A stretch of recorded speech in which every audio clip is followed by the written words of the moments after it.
खाओ, घी खाओ, घी पीओ नहीं, पी जाओगे तो वह मर्यादा का उल्लंघन हो जाएगा। तो वह गाय जीवन पर्यंत अमृत वर्षा करती रहती है। और ये ध्यान रखो, वैज्ञानिकों ने ये शोध किया है, उसके ऊपर प्रेम से, वात्सल्य से हाथ फेर दोगे तो आपकी बीपी भी ठीक हो जाएगी और शुगर भी बढ़ जाएगा।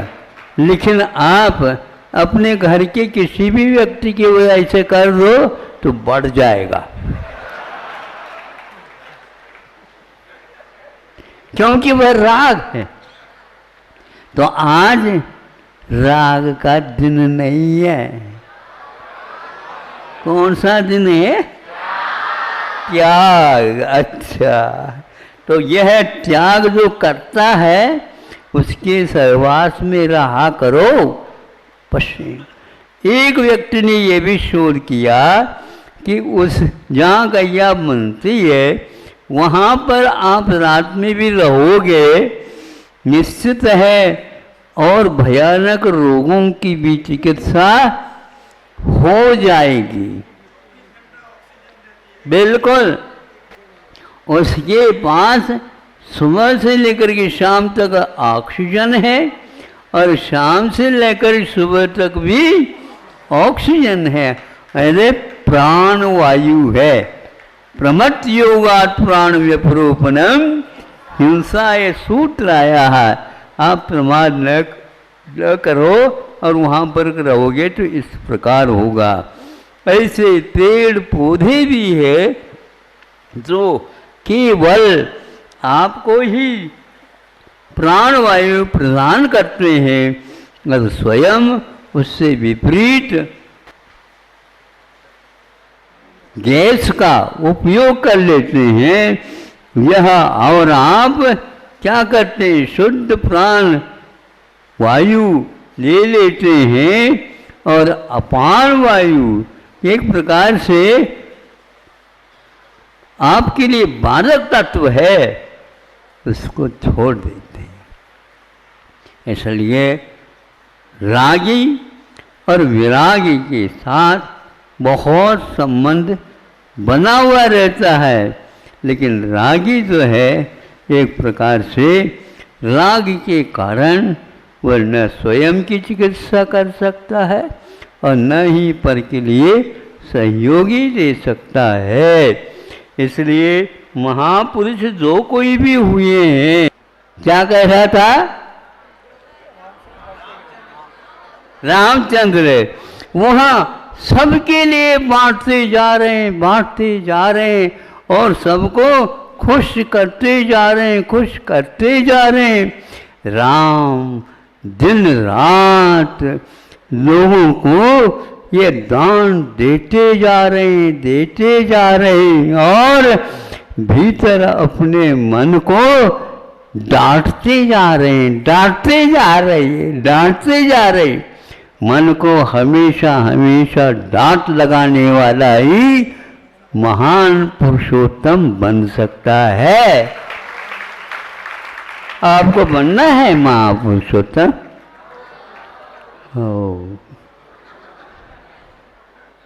संकल्प मन का ही मात्र नहीं रखना चाहिए, ध्यान रखो। वचन और काय में यदि उतर गया तो मन अपने आप ही काबू में आता है। आज त्याग का विषय है। आचार्यों ने 5 इंद्रियों को जीतने के लिए कहा है। कहीं भी 28 मूल गुणों में मन को याद ही नहीं किया। सुन रहे हो आप? इसलिए महाराज हमारा मन मानता ही नहीं। मानता नहीं है तो हम भी आपको नहीं मानते जाओ, क्योंकि मन के आप दास बन गए। उदास बनना था। उदास का अर्थ क्या होता है? उदास का अर्थ ये है मन की इच्छा की ओर नहीं देखना। बैठे बैठे वो इच्छा करता रहता है और आप उसकी पूर्ति करते जाते हैं। नहीं, तो 5 इंद्रियां हैं, इन इंद्रियों को अपने अपने विषयों की वो जो जा रही उनको लगाम रखो, फिर और कुछ नहीं करना। 28 मूल गुणों में पंचेंद्रिय विजय कहा है। मन अपने आप ही सीधा हो जाएगा। जब तक हम मन का सम्मान करते हैं तब तक जो है मन धीरे धीरे वह अपने ऊपर हावी हो जाता है और सिर पर चढ़ जाता है। उसको वैसे ही सिर से नीचे गिराओ, अपने आप सीधा हो जाएगा। सीधा होने के लिए मन की ओर नहीं देखना चाहिए, ये आचार्यों का कहना है। इसलिए हम किसी को त्याग नहीं कराते। 5 इंद्रियों के ऊपर आप लगाम लगाइए, आपका भला अवश्य होगा। भला चाहते हो? हाँ, जो भरा हुआ है खाली कर दो। हैं? हाँ, भूल जा, दूसरे को उपदेश मत दो। सुबह से शीघ्रम आप आइए इधर।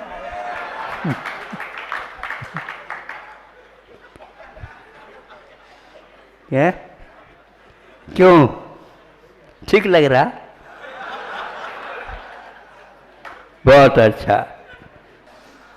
हाँ, बहुतों को आपने बहुत समय दे दिया, उनसे कुछ ले भी लिया, हमें कुछ नहीं चाहिए आपसे।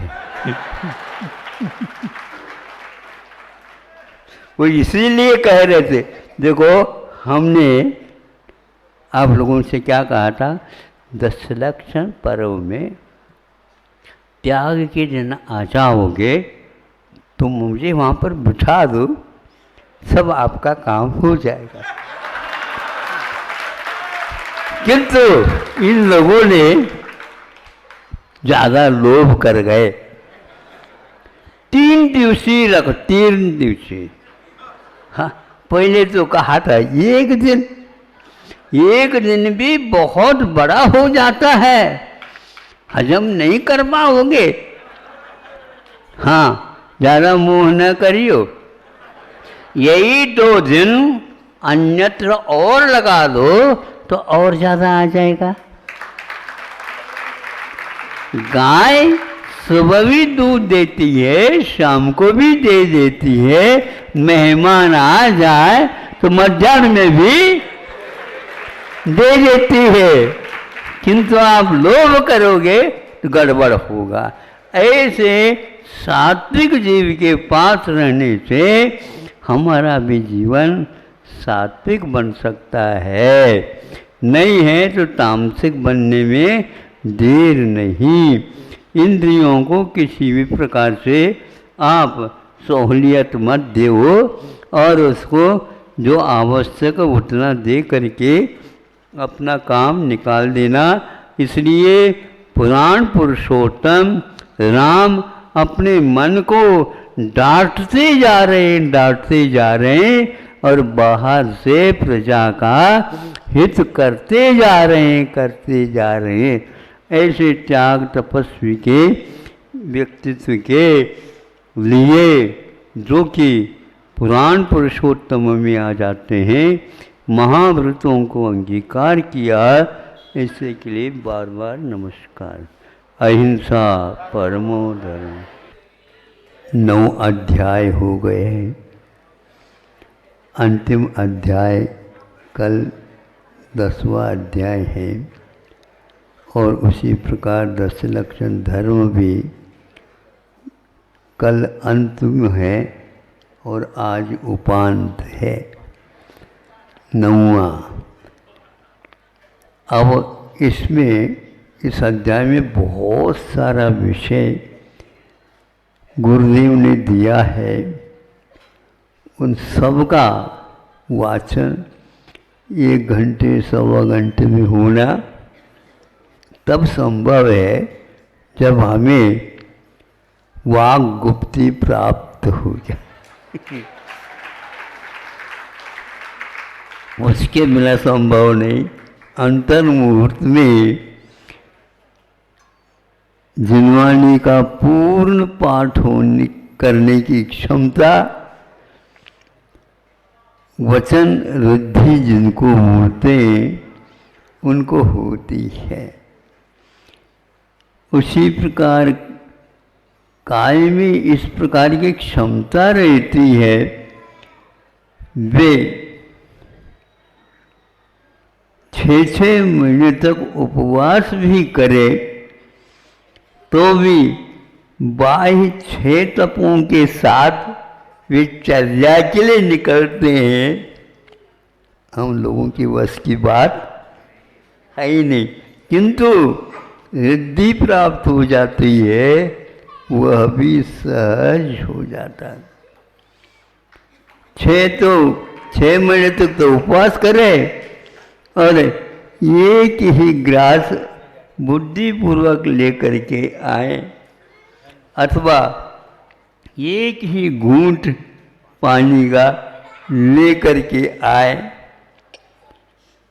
कितना उत्कृष्ट वह चारित्र है। तब कहीं जा कर के केवल ज्ञान सामने आकर के खड़ा हो जाता है। इस 9वें अध्याय में आध्यान रौद्र ध्यान का कथन किया। आप लोगों को बार बार इसका चिंतन करना चाहिए कि हमारे परिणाम कैसे होते रहते हैं और उनको कैसा संभाला जाता है। आर्य ध्यान के तो स्वामी आचार्य उमा स्वामी महाराज जी ने तो कहा 6ठे गुणस्थान तक है। खबरदार, किंतु यहाँ पर ध्यान रखना, अंतिम आर्य ध्यान के लिए उन्होंने निदानम च ये भी कहा।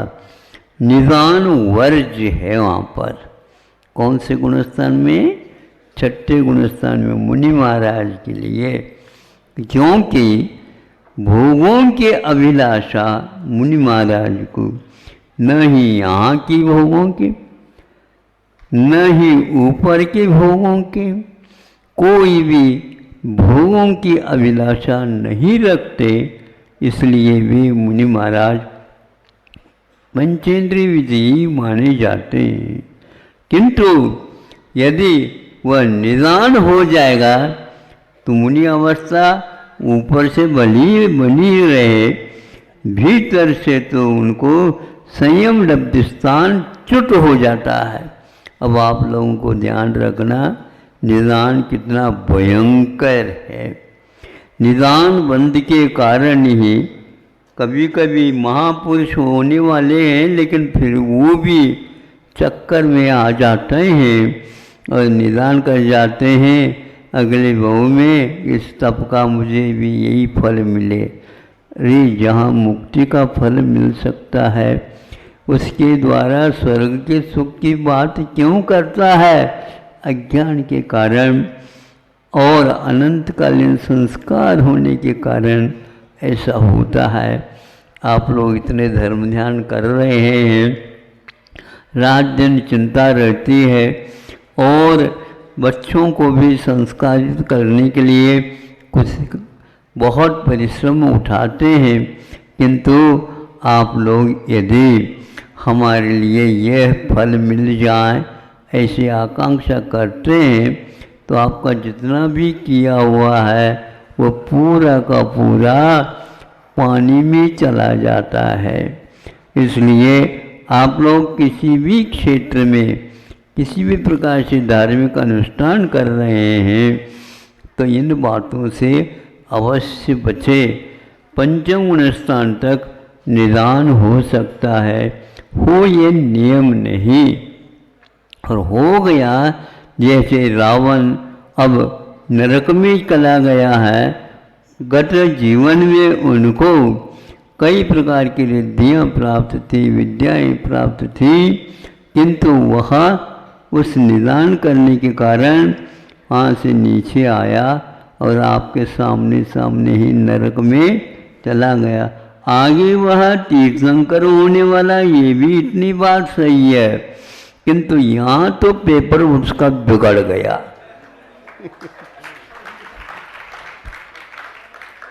इस साल में तो उसका पेपर बिगड़ ही गया। महाराज आशीर्वाद दे दो ताकि जांच करने वालों के मन में बुद्धि में आ जाए और मुझे नंबर ज़्यादा दे। अभी भी तुम अपनी बुद्धि छोड़ नहीं रहे हो। इस प्रकार परिश्रम करो जिसके द्वारा हमारा बहुत उच्च अंक के साथ वह पेपर निकल जाए। लेकिन इस भाव में चूक गए। अब चूकना नहीं, भले ही 33 नंबर ले आओ, लेकिन निदान से सप्लीमेंट्री तो नहीं है।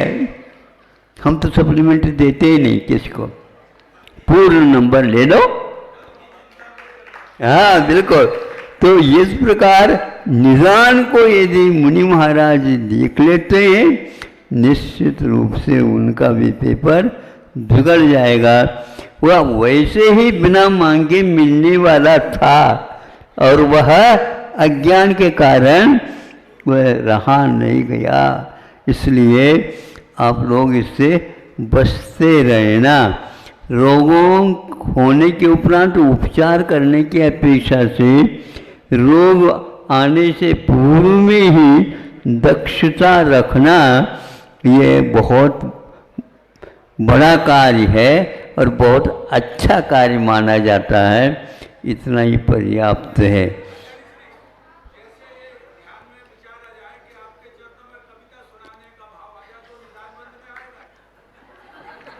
उसका लक्ष्य क्या है, उसके उद्देश्य क्या है, अभिप्राय क्या है, मैं कोई नहीं जानता। केवल ताली बजाने के लिए करवा देते हैं तो क्या वो तालियां तो मिलेगी, लेकिन तालियों की ओर नजर न रखें, ये हमारा कहना। भले ही टूटी फूटी छोटी भी कविता क्यों न हो, लेकिन वह जानदार तो तभी है, नहीं है तो केवल तो दिखावट हो जाएगा। ऐसा परिश्रम बहुत होता है। कविता ऐसे नहीं लिखी जाती है, लेकिन कविता के बाद वह तालियां बहुत जल्दी याद आती है। तो फिर अपने आप ही ताली बजाया करो, उसमें क्या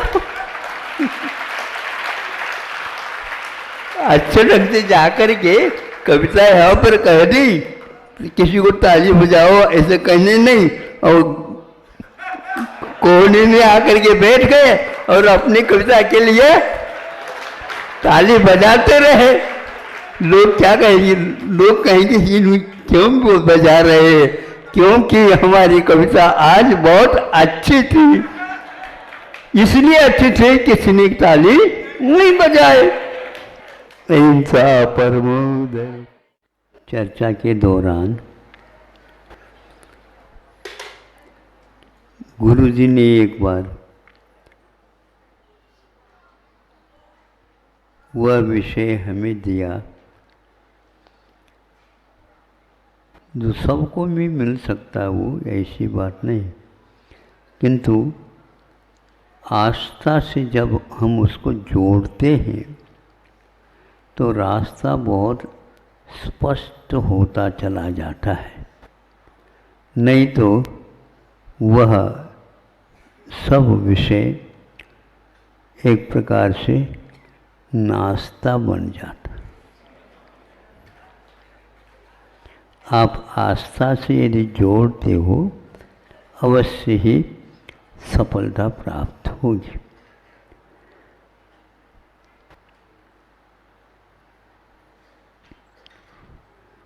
क्योंकि बनारस की बात है, सब विद्यार्थी छात्र अध्ययन करते थे और रात में वैसे ही एकांत हो जाता है, सब लोग शयन कर जाते हैं, तो विद्यार्थियों के लिए बहुत सुविधा मिलती।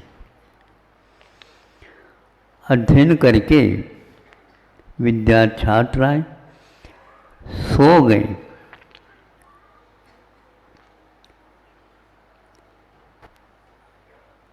नींद लगते ही एक छात्र उठा और गंगा में वैसे ही जैसे सामने कोई मंत्र विद्या सिद्ध हो, ऐसे व्यक्ति के समान वह भीतर प्रवेश करके उस पार जाने के लिए उद्यमशील हुआ। और वह पुनः वहाँ पर जा कर के लौट करके आया और शयन कक्ष में वह पुनः सो गया। वैसे तैरना नहीं जानता था और गंगा से इस ओर से उस ओर तक पहुंचना ये कैसा। तो वह पूरे उसके वस्त्र गीले हो गए। सुबह उठ करके वह देखता है, विस्मित होता है कि मेरे पूरे के पूरे वस्त्र गीले क्यों। यह क्रम 2-3 दिन चला। दूसरे छात्र को उसने बताया कि ऐसा हो रहा है, देखेंगे क्या हो रहा है। वह छात्र भी बैठा रहा है, ये कब जाता है कहाँ जाता है देखने के लिए। तो 12 बजे वो पुनः उठा और नदी में गंगा जी में पहुंच गया।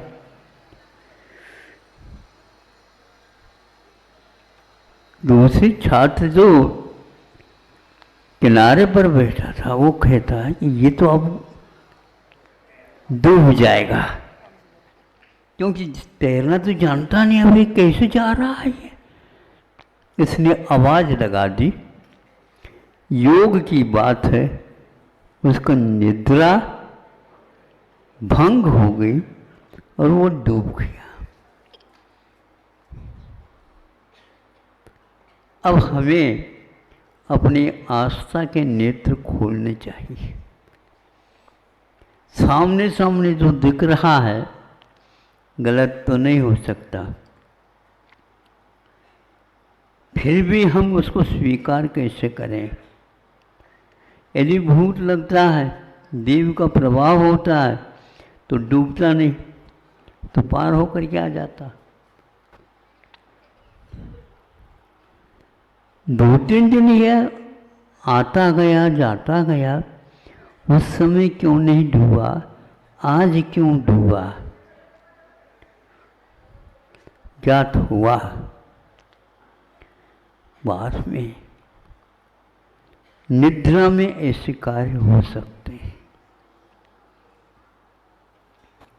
तो निद्रा भी अच्छा है, जागने के अपेक्षा से निद्रा भी अच्छा है। ऐसा कार्य हो सकता है, लेकिन डूबने का कार्य भी हो सकता है।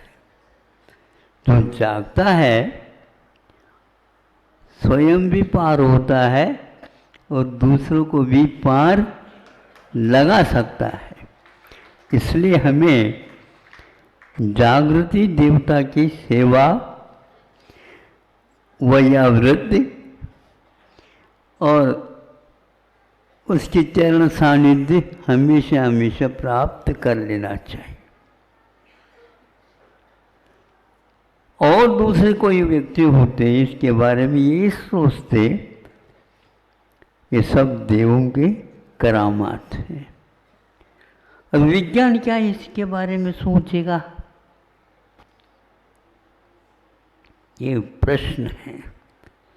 कुछ ऐसे प्रश्न शंकाएं हैं विज्ञान ने बांध बूंद करके रखा और उसके लिए घोषित कर दिया ये मनगढ़ंत है।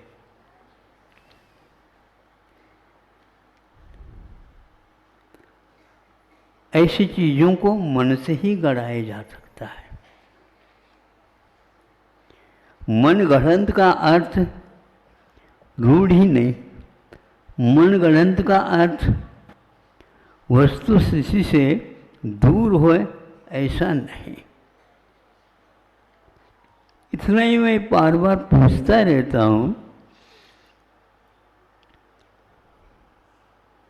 यदि ये दर्शन का विषय है, ये पौराणिक है या और गुरुओं के द्वारा बताया हुआ है, इसके पीछे कोई शोध प्रबंध आदि नहीं हुआ, मंथन और आलोड़न आदि कुछ नहीं हुआ,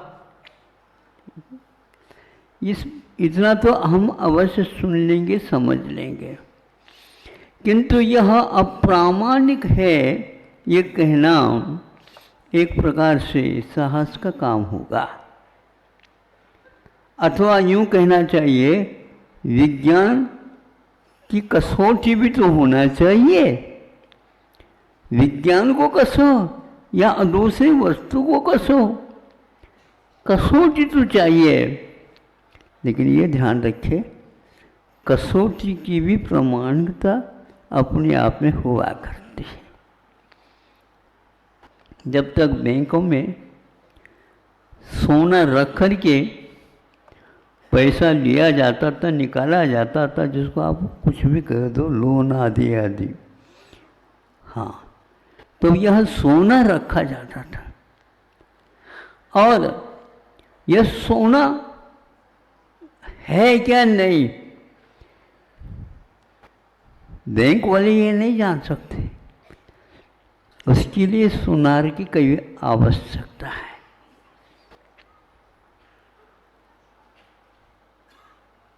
और वो बैंक वाले इस कसौटी के पाषाण को कस करके देखते ये सोना है क्या नहीं,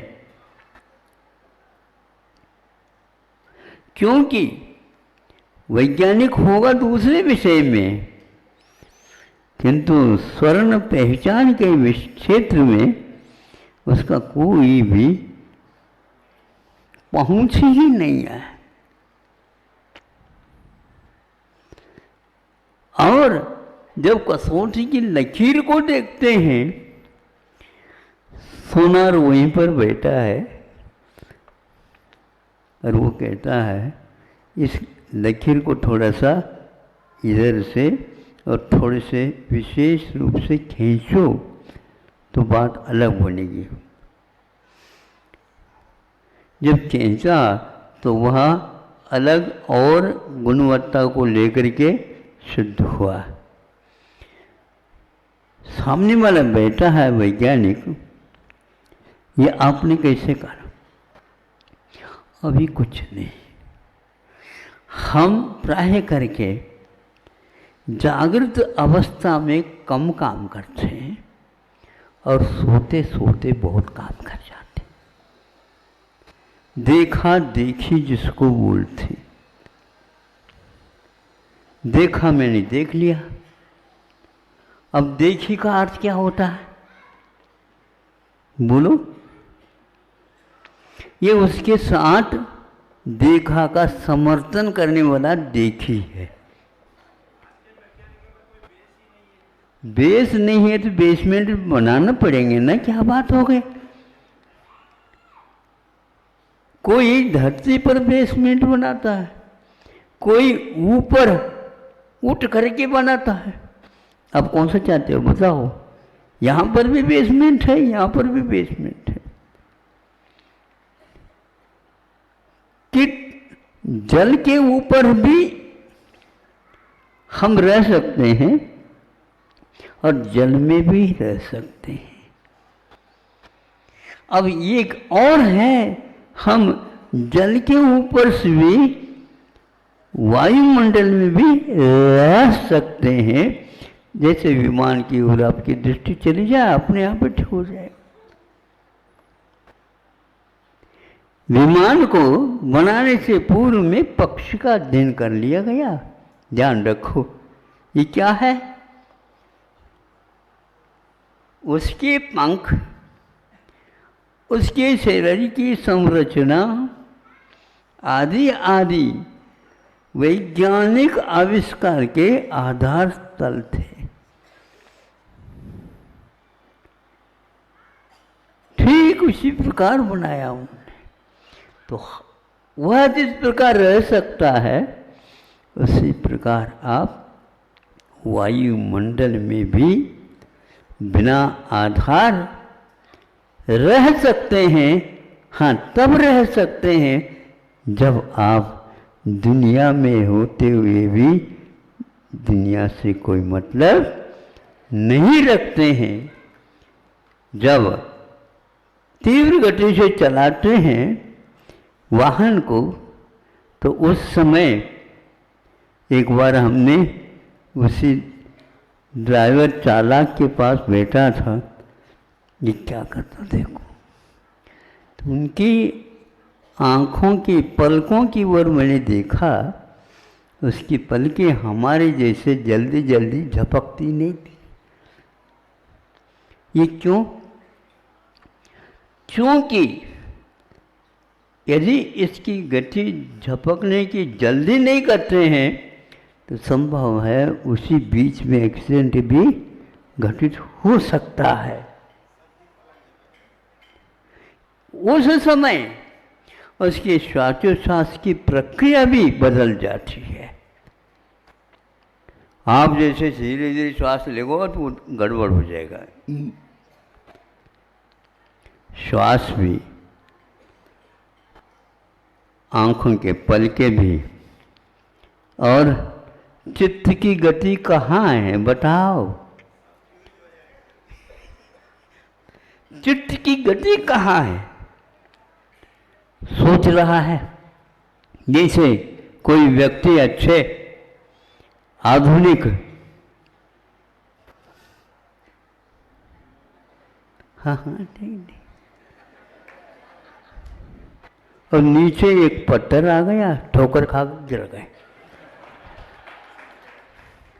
अब हम पूछना चाहते हैं कि नींद लग गई थी? क्योंकि चित्त या तो मोबाइल सुनेगा या तो सड़क को देखेगा। ये पक्का है। जैसे जैसे गहराई में उतरेगा वह पार कर जाएगा गेय को, तो जानने योग्य है उसको भी। ये पक्का, बिल्कुल पक्का। ऐसा क्यों होता है?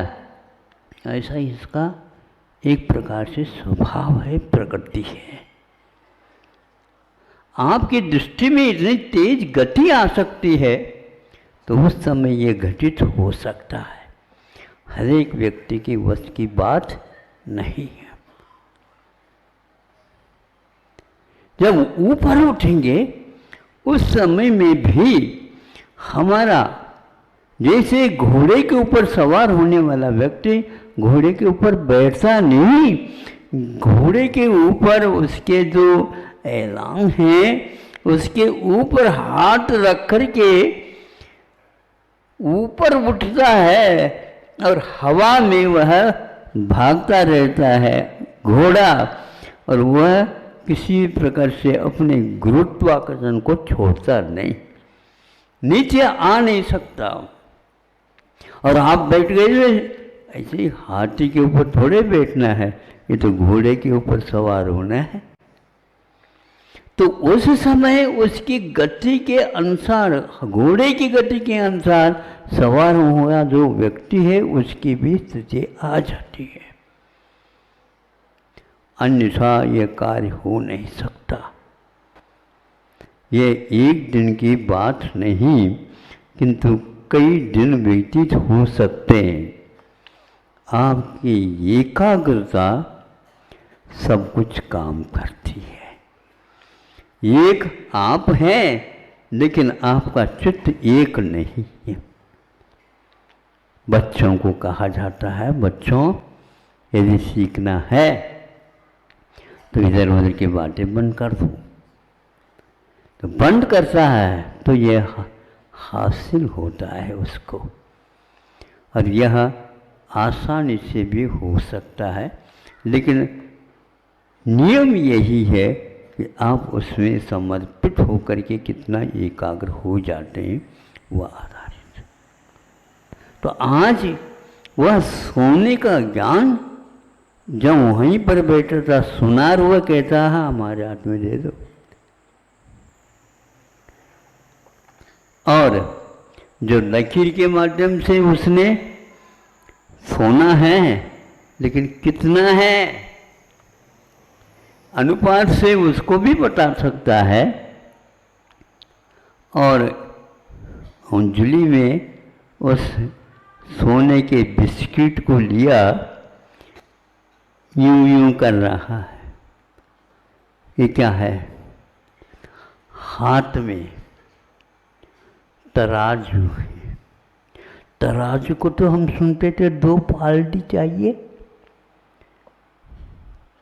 लोकतंत्र को चुनने के लिए कम से कम भी 2 पार्टी चाहिए। तो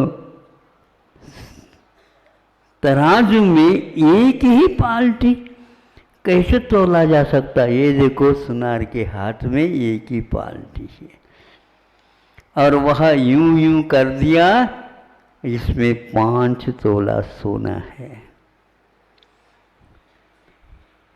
ऐसे ही बोलता होगा। कैसे बोलता है? हिंदी भाषा में बोलूं या कर्नाटक भाषा में बोलूं?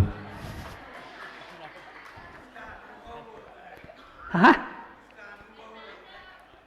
तो नहीं, इसके सही वेट तो इंग्लिश जानने वाला ही जान सकता है। भारतीय वासो, अब तो जागृत हो जाओ, अब तो सोचो। युग चला गया किंतु पीछे चला गया, आप आगे नहीं हो पाए। ये कैसे आपने कहा नहीं, जो रहा है उसी को बताया। हम इसके ऊपर विश्वास नहीं कर सकते, ये बात अलग है। नहीं करना है, ये बात अलग है। हो ही नहीं सकता, ये ऐसा नहीं कह सकते आप, क्योंकि किसी को सिद्ध करने के लिए आपने हेतु उसको सदोष सिद्ध कर दिया, हो जाएगा। लेकिन हेतु को सदोष सिद्ध करना आपके वश की बात नहीं है। हेतु तो हेतु होता है। बरसों लग जाते हैं, तब कहीं जाकर के न्यायालय में न्याय मिलता है, क्योंकि वह सत्य तक पहुंचने के लिए हेतु सक्षम है क्या नहीं, ये देखा जाता। जब वह अपने हाथ में लेता है बताता है, दूसरे को ऐसे ही ले लिया और वो भी बता दिया, ये भी इसमें कितने हैं, इसमें 5-10 सोना है, इसमें आधा किलो है। यह जो बता रहा है, यह उसका अनुभव है।